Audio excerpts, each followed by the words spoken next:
my girlfriend announced. We're polyamorous now, I already have someone. I said, congratulations.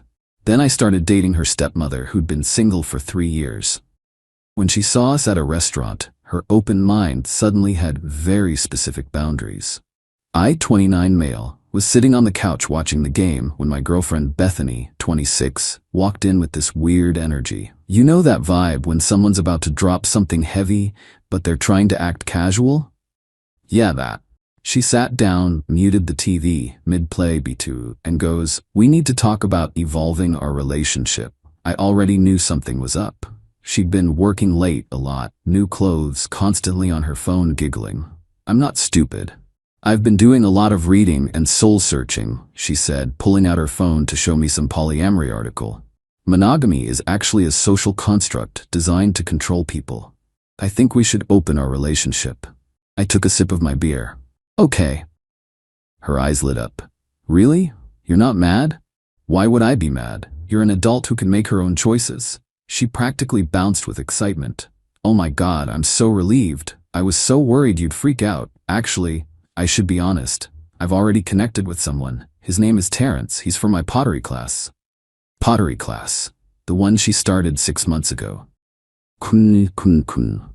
We haven't done anything physical yet, she added quickly. I wanted to talk to you first, but we have been texting and there's definitely something there. I nodded. Congratulations, she blinked. That's it? Congratulations? What else should I say? You've made your decision. You've already got someone lined up. Seems like you've got it all figured out. She spent the next hour explaining the rules. We could both see other people, but we had to be honest about it.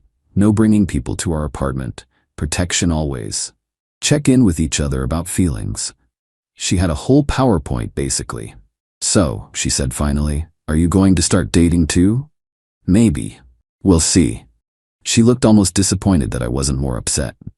You're taking this really well. I process things internally. That night, she went to meet Terrence for coffee.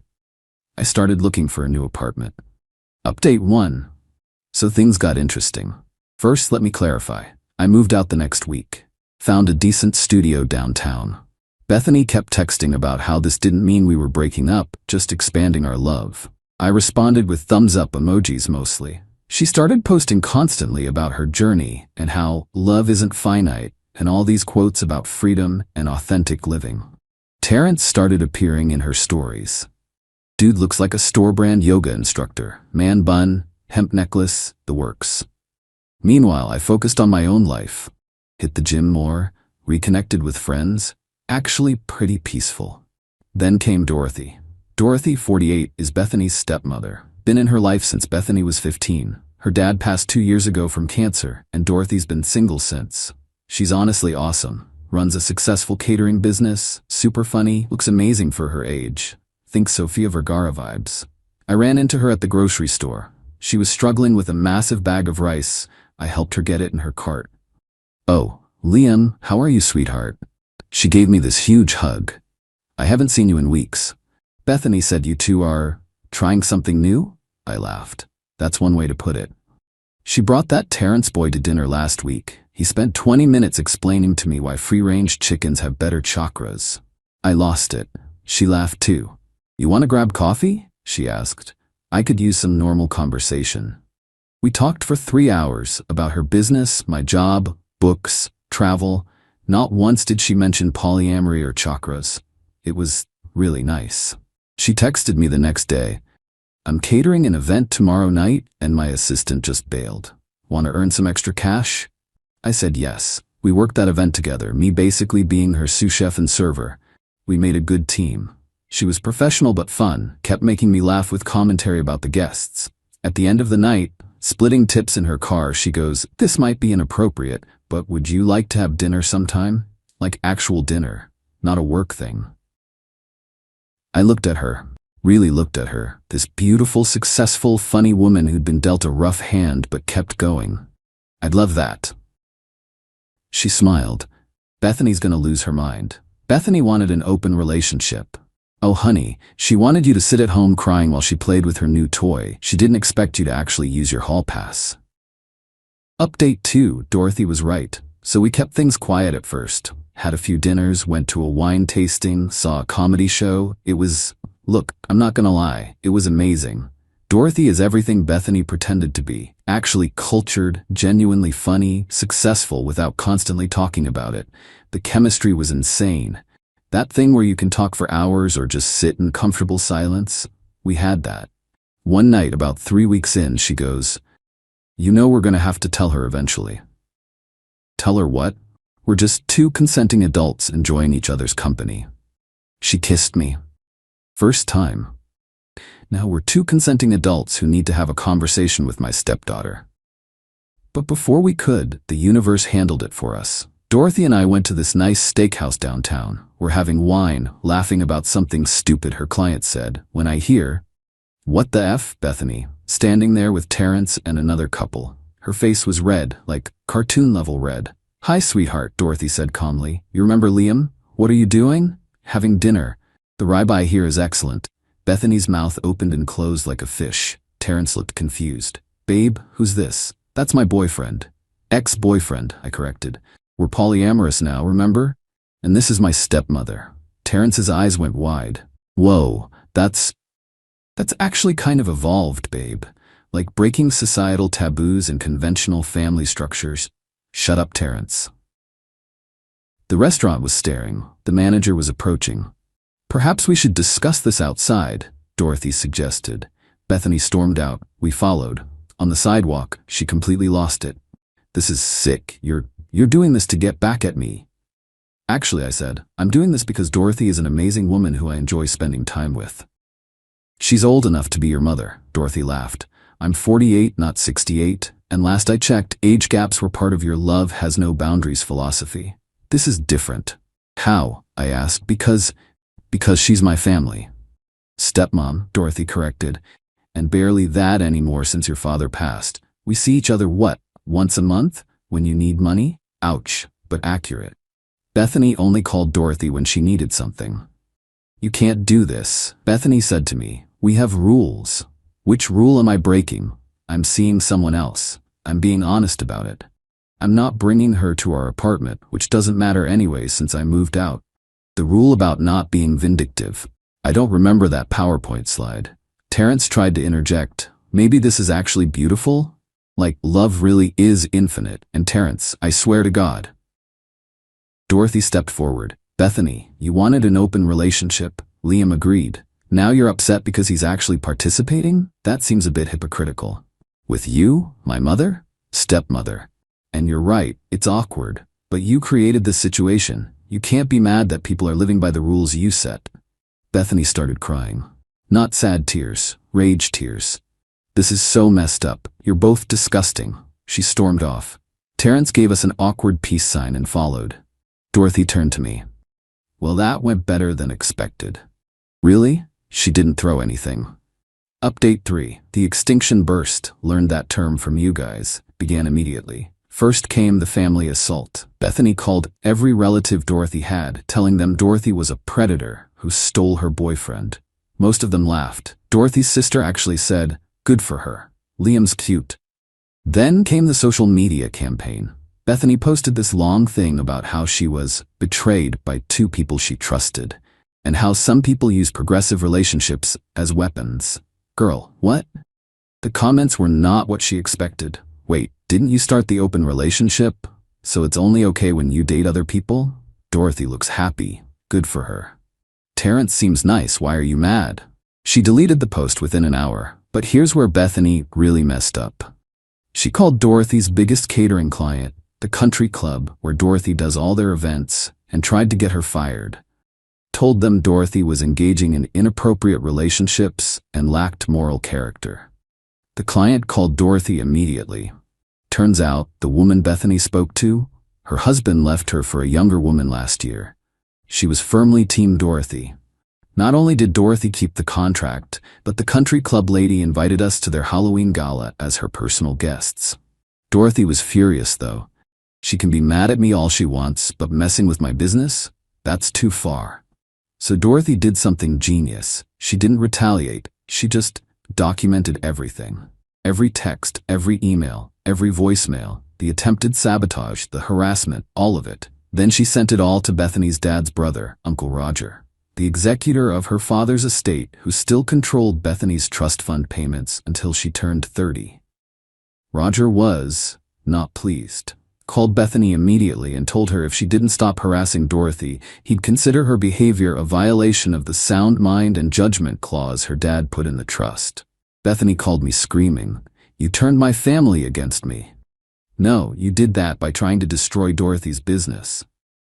She's sleeping with my boyfriend, X, and you're sleeping with Terrence. That's different.